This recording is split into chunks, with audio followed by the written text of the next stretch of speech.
नमस्कार, आप देख रहे हैं जी बिजनेस। आपके साथ मैं हूं अनुया यादव। आइए आपको दिखाते हैं बिजनेस जगत की 10 बड़ी खबरें बिजनेस टॉप 10 में।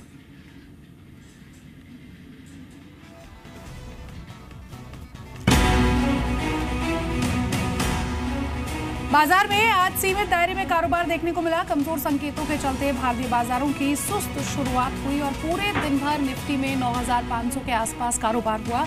कारोबार खत्म होने पर निफ्टी 9500 के नीचे बंद हुआ। वहीं मिड कैप और स्मॉल कैप शेयरों में थोड़ी खरीदारी रही। सेंसेक्स 124 और निफ्टी 20 अंक गिरकर बंद हुए। रियल्टी, मेटल, इंफ्रा और लिकर के साथ साथ एनबीएफसीज और ज्यादा कर्ज वाली कंपनियों के शेयरों में खरीदारी देखने को मिली। तेल, गैस और कंज्यूमर ड्यूरेबल शेयरों में गिरावट रही।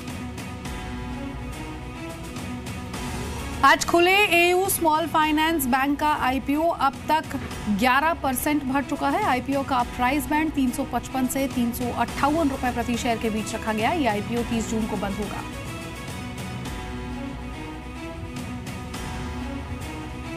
अगर आप कार खरीदने का मन बना रहे हैं तो थोड़ा सब्र कीजिए, मीठे फल की गारंटी है। ऐसा हम इसलिए कह रहे हैं क्योंकि जीएसटी लागू होने के बाद कारों पर टैक्स का बोझ घटने वाला है और इसका सीधा फायदा कंज्यूमर को मिलेगा। जहां नैनो, ऑल्टो और i20 जैसी कारें 2.5% तक सस्ती हो जाएंगी, वहीं जीएसटी लागू होने के बाद क्रेटा और फॉर्च्यूनर जैसी एसयूवीज की कीमतें 12% तक कम हो जाएगी।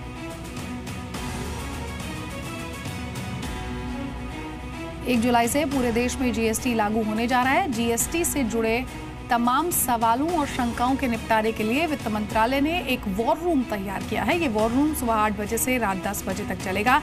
इस वॉर रूम में जीएसटी से संबंधित दिक्कतों को तुरंत दूर करने की कोशिश की जाएगी।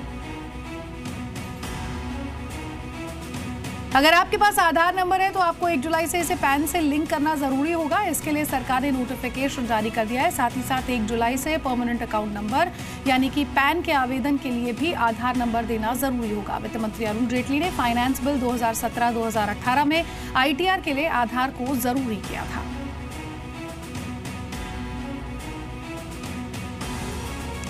जीएसटी को लेकर सरकार ने अपनी तैयारी पूरी कर ली है। लोगों की समस्याएं दूर करने के लिए सरकार तेजी से काम कर रही है। जी बिजनेस से एक्सक्लूसिव बातचीत में वित्त राज्य मंत्री संतोष गंगवार ने कहा कि लोगों की दिक्कतों को दूर करने के लिए वॉर रूम भी बनाया गया है।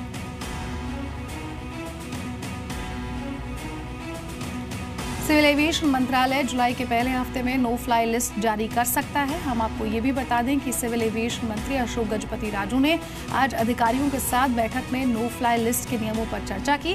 फिलहाल डीजीसीए ने ड्राफ्ट नियम जारी किए हैं। पिछले दिनों हवाई उड़ानों में दुर्व्यवहार के बढ़ते मामलों को देखते हुए सिविल एविएशन मंत्रालय ने सख्त नियम बनाने का फैसला लिया है।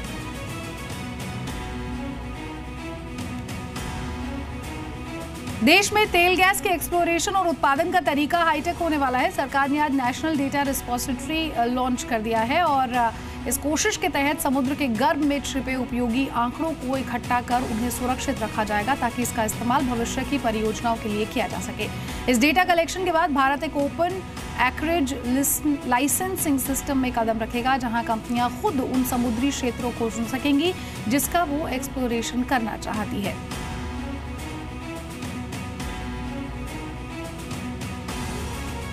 जीएसटी के विरोध में गुजरात के सेरेमिक एसोसिएशन ने हड़ताल पर जाने का ऐलान किया है। एसोसिएशन ने 1 जुलाई से अनिश्चितकाल के लिए प्रोडक्शन बंद करने की घोषणा की। हालांकि ऑर्गेनाइज सेक्टर ने अभी हड़ताल से जुड़ने का कोई फैसला नहीं लिया है।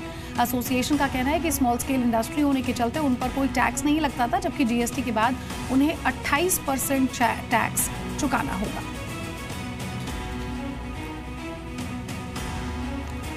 रैंसमवेयर WannaCry के हमले से अभी दुनिया उबर भी नहीं पाई थी कि अब पेटिया रैंसमवेयर ने दुनिया को अपनी चपेट में ले लिया है। इसका शिकार भारत भी बना है।